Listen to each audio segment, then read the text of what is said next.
The leader of the Seventh-day Adventists, which is Ellen G. White, who has a lot of writings from the church, I believe is one of the founders of this message called the health or the diet message.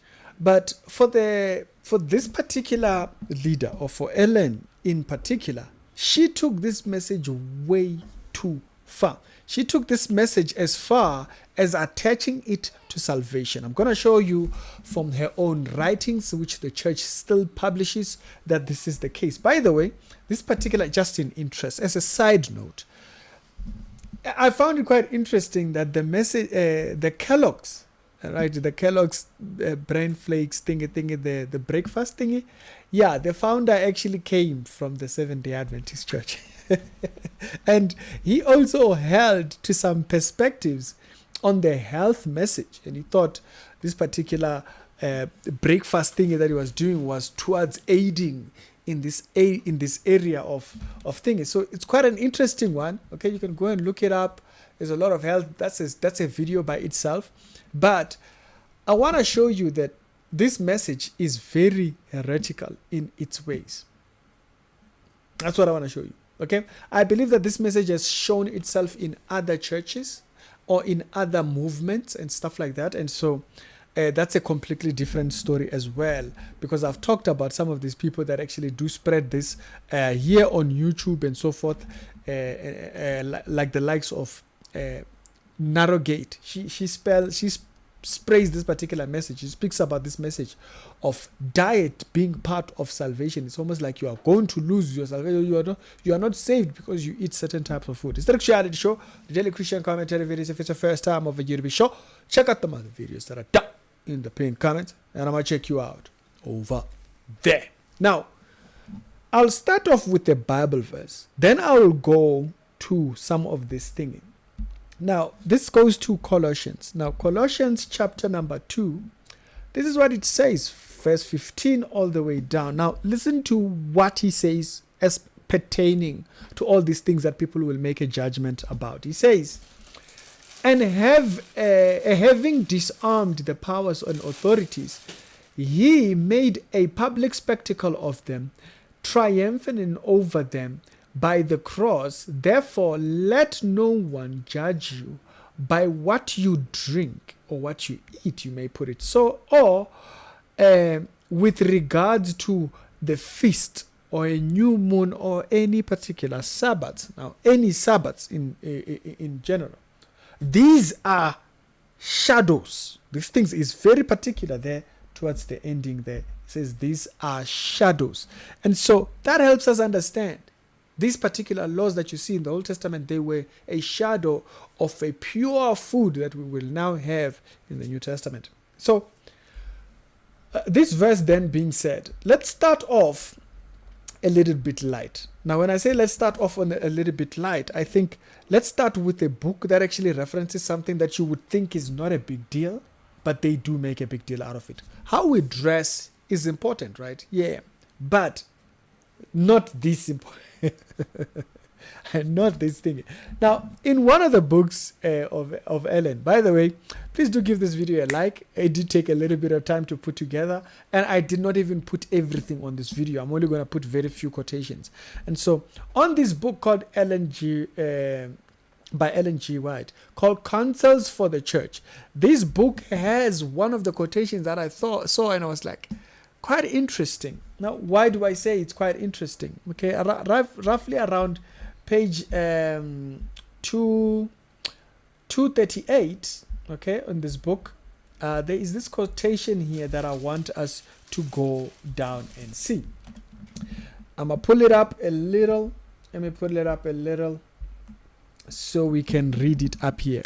Pop myself in there so we can have a clarity. It says, they are not to enter the presence of God in common clothing worn during the week, and all should have a special Sabbath suit to be worn when attending the service in the house of God. This will tell you why people over there, they obsess about wearing suits and whatnot. You can't go in there with common clothes.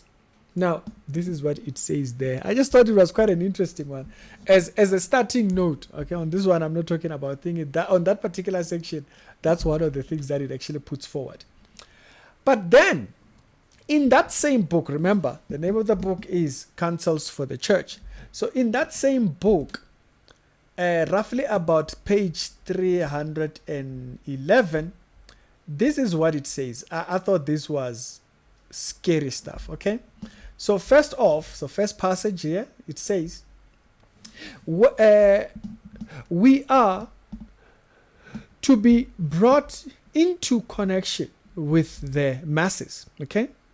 Should health reform in its most extreme form be taught to those who circumstances forbid its adoption? So basically, if you are dealing with people who are not able to afford, is food really the diet message the most important thing? So she says no, but listen to what she says here. If you actually go further, because it would be more harmful than good would be done if you were to continue preaching that particular message. It says, as I preach the gospel to the poor who are not able to afford the luxuries of eating healthy or whatever, I am instructed to tell them to eat that food which is most nourishing.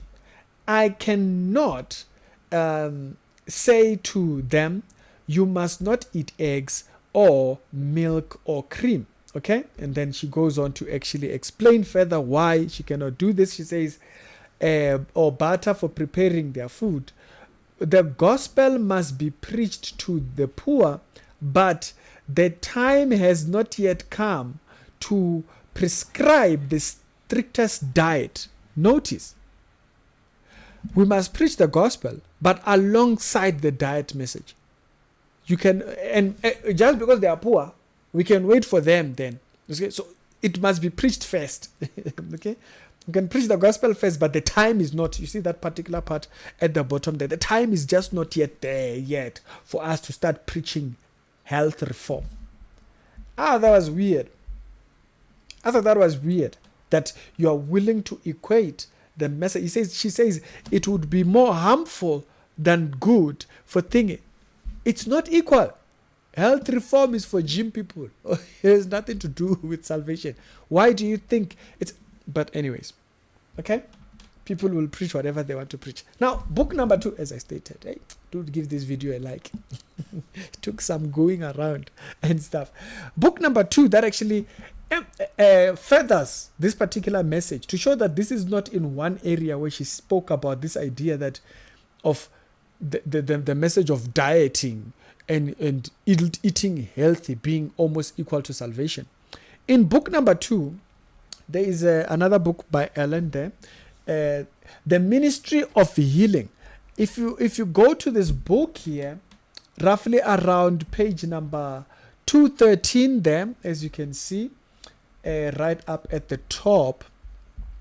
So 213, if we come in there and listen to what Ellen had to say, Auntie Ellen has something to tell us. Okay, Auntie Ellen, what's going? It says, the effects of flesh diet may not be immediately realized, but this is not evidence that it is not harmful. It says eating meat and all that kind of stuff, because you might not see that it is harmful. It does not mean thinking, okay? Okay.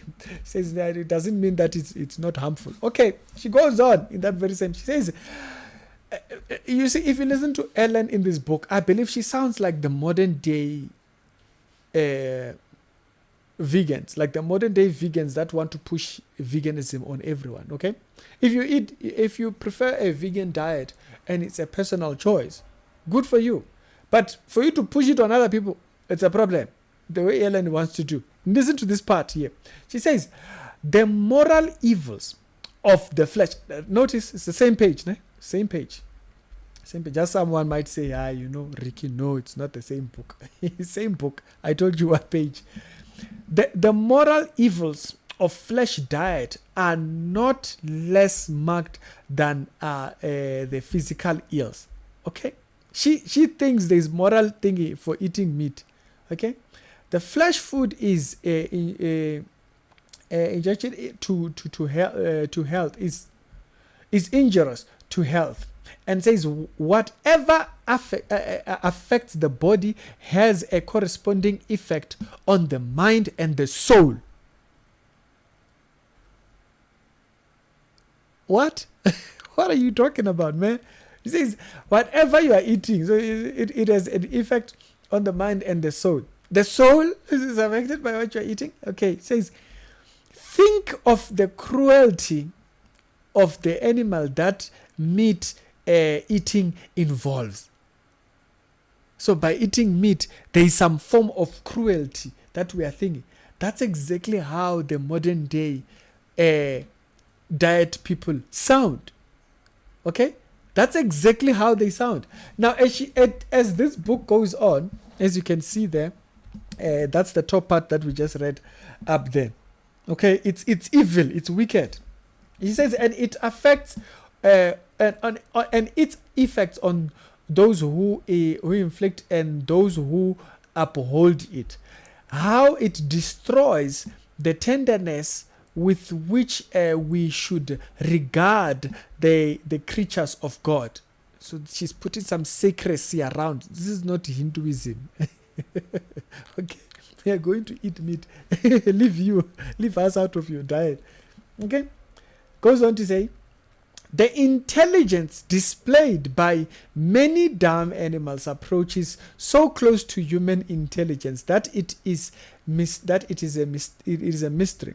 The animals see and hear, love, fear, and things. So she's trying to put a human identity on animals. Okay, it says they use their organs far more faithful than many humans than many human beings use theirs. Okay, so they are more loving, unlike some of us. They are more loving than some of us. It goes on to say, they manifest the sympathy and tenderness towards the companions in suffering.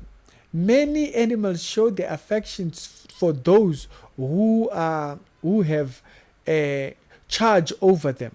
Okay, so like she's talking about dogs here, basically, or cats. Far superior to the affections shown by some of the human race. Ellen has a problem. So some people are so she's putting human diet as equal to the treatment. Let's go further. Okay, she says they form attachments for men which are not broken without great suffering to them. Okay. Oh, okay. So you see, you are causing suffering to animals.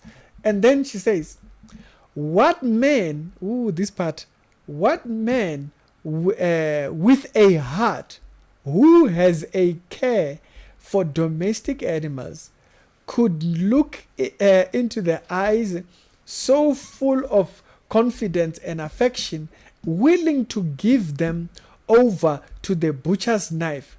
How could he devour their flesh as a sweet? She says we are cruel for eating meat. Helen, what's wrong with you? If you don't want, like she has this stuff that she's using here, way back that she was using back here. This is exactly the kind of stuff that you hear from the modern day vegan people.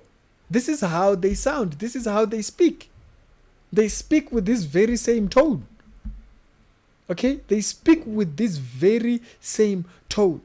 Okay? And just for those that might be wondering the particular thing, okay, I just screenshotted. You can see it there. She goes into great lengths into things. I just thought this particular part here that I wanted to quote for you are very interesting. It's very important we remember. Remember the verse says, don't allow anybody create a judgment over you on the basis of what you are eating. Here, Ellen decides to be the judge. She says, we are cruel. What do human beings? She says, what do human being with a heart? What human being with a heart would be there busy looking into the eyes of an animal? Like a chicken, you're going to kill a chicken there. And you're with confidence, the affection of the animal that it gets. And then all of the, when you are there, she sees that as cruelty.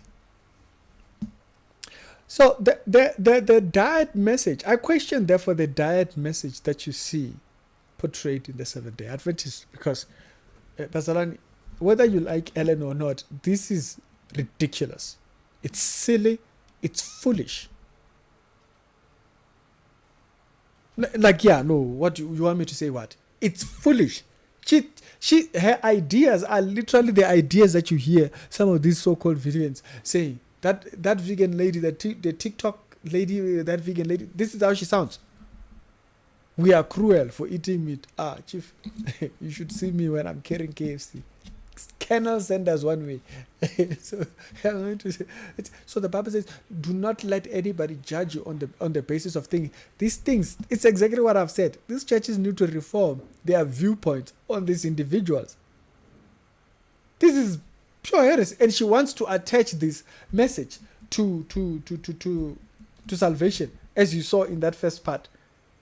She says, no, to some extent, we might want to maybe just hold it back until, particularly to those people, let's not be too strict on the diet, particularly to those people who are still poor, because that's not the most important thing. So she equates salvation equal to, that's heretical. Diet, what you ate in the morning. That's how low you think of the gospel. So it's shameful for me. It's shameful. There was other quotations, but I think those are from the other books that we actually read with Tammy on this particular one. This one was just a short one that I actually came across, and I thought, Haibo, this is even worse, that she even equated to say, right now, it's not time. It's just not time for us to talk about health and diet. Would rather at the moment preach about, it's not the most important thing. So how important is it if you were even thinking about whether to preach the gospel alongside the diet message? Some of these things you really need to consult the scripture concerning. That's why Colossians says it very clear. Do not let anyone make a judgment over you on the subject matters of whether what you ate or what you ate. It's important we have these foundations. Mr. Actually show with daily Christian commentary videos. It's not biblical. Take that stuff, throw it in the garbage. Even her perspective on it, it's not biblical. You're not gonna win anyway. You're not gonna go anywhere. If you think you can equate, for poor people, let's just talk about thingy. Let's not be too strict. Okay, that's kind of like the idea here. We can't go to the most strict ideas when it comes to it. The fact that you are even thinking that tells you are thinking wrong. It's Ricky. I'll see you on the next episode. Other episodes done today, they'll be down in the pin comments. Y'all have a good one.